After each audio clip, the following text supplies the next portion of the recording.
कि मैं स्पष्टता आपके माध्यम से सदन के सामने रखूं और देश के सामने भी रखूं।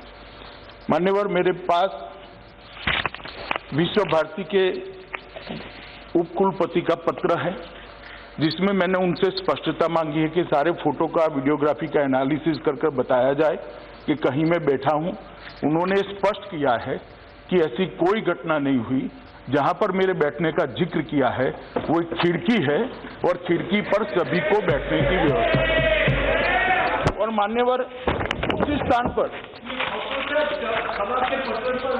जी हाँ रखता हूँ अभी पूरा होने दे, आप बैठिए। रखता हूँ, आप बैठिए दादा।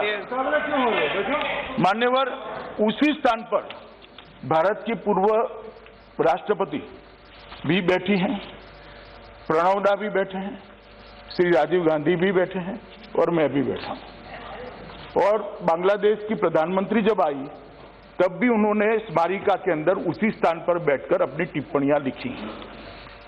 मेरा इतना ही कहना है कि जब हम इस सदन में बात करते हैं तो बात करने के पहले तथ्यों को जांचना चाहिए, परखना चाहिए। सोशल मीडिया से उठाकर हम यहां पर रख दें तो इस सदन की गरिमा को क्षति होती है मान्यवर। मगर मैं इसमें इनका दोष नहीं देखता। उनका पार्टी का जो बैकग्राउंड है उनके कारण इनकी गलती हो गई। मान्यवर, मैं तो नहीं बैठा वो कुर्सी में, मगर मेरे पास दो फोटोग्राफ निकले हैं। श्री जवाहरलाल नेहरू जी उस कुर्सी में बैठे हैं जहां पर टैगोर बैठा था। ये रिकॉर्ड पर है फोटोग्राफ। और दूसरा फोटो है श्री राजीव गांधी का, वो टैगोर साहब के सोफे में बैठकर आराम से चाय पी रहे हैं। तो इसके कारण मान्यवर, इसके कारण उनके मन में गलतफहमी हो सकती है। मगर मेरा कृपया आपसे अनुरोध है कि रिकॉर्ड को स्पष्ट कर दिया जाए और इस बात को मैं जो दादा की अपील पर इसको सदन के पटल पर भी रखना चाहता हूं, जिससे हमेशा के लिए ये रिकॉर्ड का हिस्सा बने। दूसरी बात कि जो इस सदन में नहीं है इसका उल्लेख, अरे सूरज बैठ जाओ भैया, ऐसे नहीं खड़े होते। इसका उल्लेख यहां पर नहीं होता है। जो सदन में नहीं है उपस्थित उसके नाम का उल्लेख करना यहां मर्यादा होती। फिर भी मेरे पार्टी के अध्यक्ष के नाम का उन्होंने उल्लेख किया। वो भाषण को भी मैंने पूरा सुना है। मैं आज उनको चैलेंज देता हूं, अगर नड्डा साहब ऐसा बोले हैं तो वो रिकॉर्ड पर रखे। कहीं नड्डा साहब ऐसा नहीं बोले हैं जो कल उन्होंने कहा है। ये दोनों बातें सत्य से बहुत दूर है, इसलिए इसको रिकॉर्ड पर से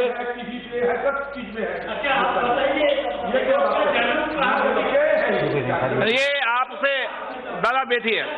ये दादा आप टीचर बन जाइए, बाद में मैं आपका विद्यार्थी बनता हूं। मान्यवर, इसको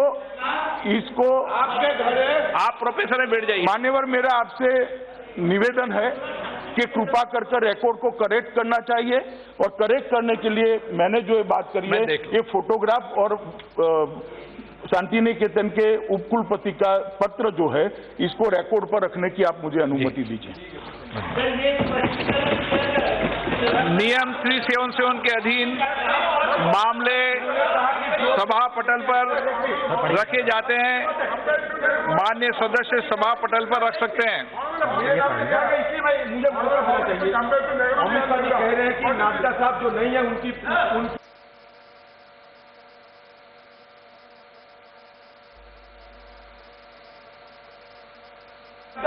नड्डा जी की बात गलत तरीके से हम पेश किए हैं। तो जब नड्डा जी नहीं आप उनकी मैं बता देता हूं, बैठ जाइए, बता देता हूं। मान्यवर, मैं वक्तव्य नहीं दे रहा था, मैं रूल 357 के तहत स्पष्टीकरण दे रहा था और उनकी कही हुई बात का मैं स्पष्टीकरण दे रहा हूं।